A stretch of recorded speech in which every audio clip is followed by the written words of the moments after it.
Hello everyone, welcome to my channel. আবার চলে এসেছি তোমাদের সাথে নতুন একটা পার্সেল নিয়ে।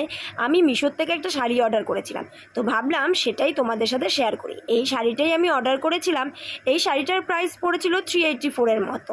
তো কেচি পাচ্ছিলাম না, কি করব, তাই চাকু নিয়েই আমি শাড়িটা কাটার জন্য রেডি। শাড়ির প্যাকেটটা তো একটুকুনি কাটলাম, ভয় পাচ্ছিলাম যে আমি কাপড়টাই না কেটে ফেলি। একটুকুনি কেটে নিয়ে আমি বাকিটা হাত দিয়েই প্যাকেটটা ছিঁড়ে নিয়েছি। তাই তোমাদের সাথে শেয়ার করছি, তোমরা দেখো আর জানাও আমাকে কেমন লাগছিল এই শাড়িটা পরে।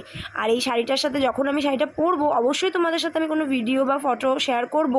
তার আগে তোমরা দেখে বলো শাড়িটাতে আমাকে কেমন লাগছিল আর শাড়িটা কেমন।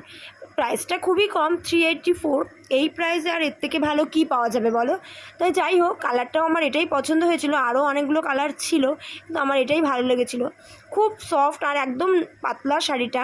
তো তোমরা আমাকে দেখাও, দেখে বলো কেমন লাগলো। আর ভিডিওটা ভালো লাগলে একটা লাইক করে দিও। টাটা।